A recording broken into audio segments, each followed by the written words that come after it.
Hello everyone. Today we're going to start a series that hopefully will go on for a while. And that is the Cutaway series. Today I have for you an assa 600, I believe this is. This has barrels instead of gins. And we're going to make a cutaway of this. I've taken all the pins out so it's all ready to go. Now, when you're making cutaways, the most important part definitely by far is the setup. And I have these things here. Now, despite what they look like, they are actually machine tools. And the lock slides in like so. And we have this aluminum holder here so that it doesn't get stretched to hell. And this is just held in here. This socket head cap screw. So, and we are now all ready to go. I have an indexing head here, which I need to open first, which is going to let me precisely rotate this. I'm going to take it out a bit further. Maybe I didn't make this as long as I should have. And I'm going to put my indexing head to 0 degrees.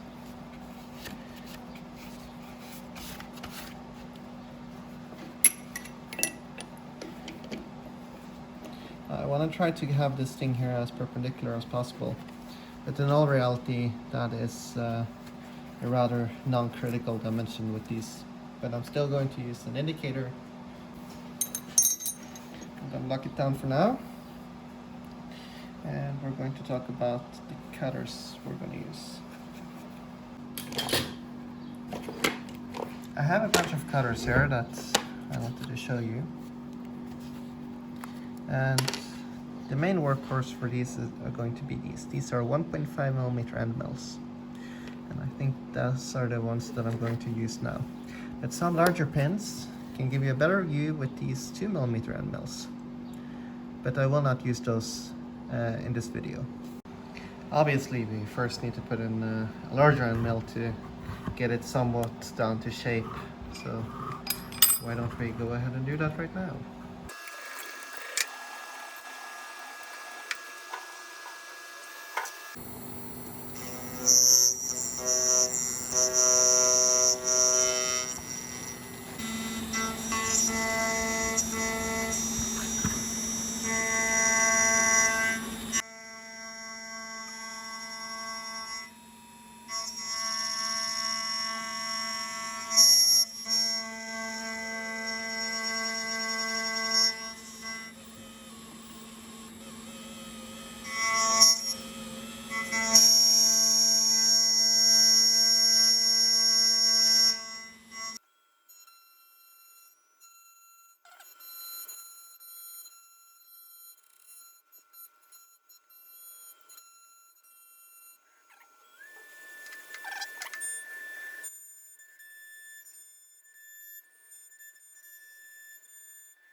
Okay, let's take a look here. We've got a very nice surface. I'm happy with that. Now let's go ahead and make the round radius on this thing.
That looks good there.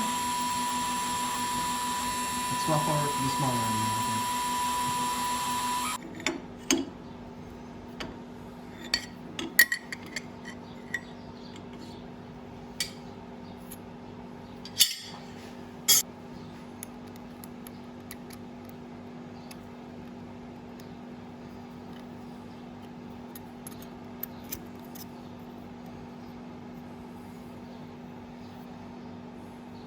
Trick with these smaller, I guess you can call it engraving tools, is just getting them to spin fast enough, which was why I got the spindle here in the first place.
Looking pretty good here now.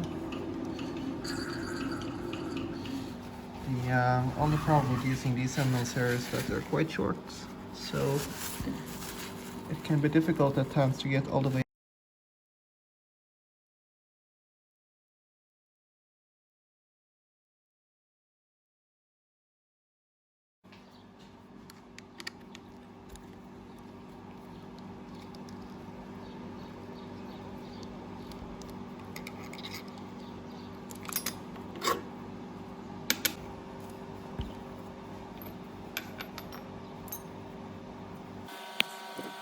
Now something that I usually do, just to make sure that I'm on point, that I just take a 1.5mm drill, just give it some scratches here so that I know for a fact that I'm where I'm supposed to be.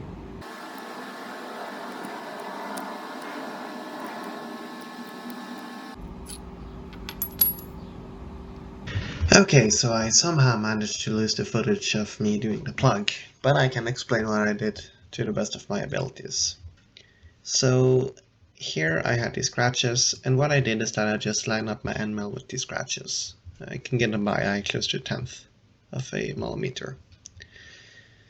I then just went ahead and cut the rest of these as you'd expect, but there is one little twist here when you're doing this, and that is this thing here, the anti-drill.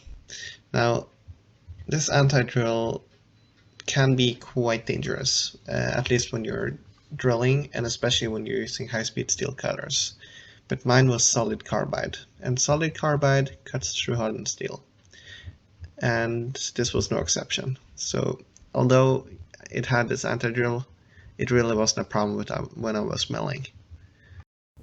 Alright, so we're back inside now. As you can see, I got the plug done as I just explained. It fits in very nicely. I got everything deburred now and cleaned up.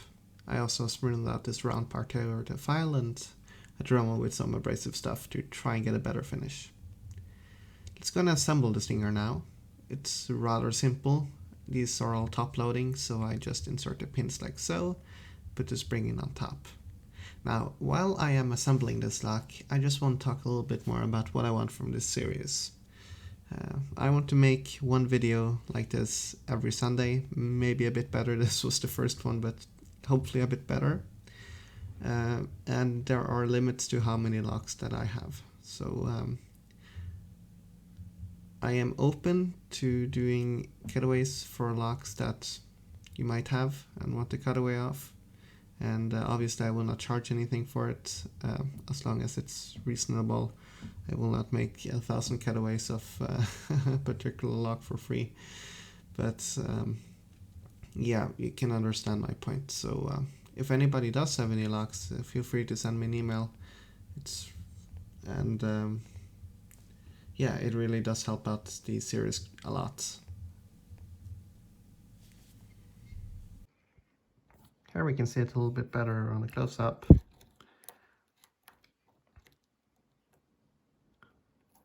Go.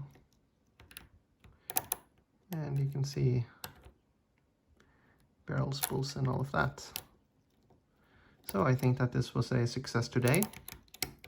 If you have any suggestions on what other lock I can do, please do let me know. Also feel free to send me any locks if you want them in this series. Anyhow, that's it. Thanks a lot for watching.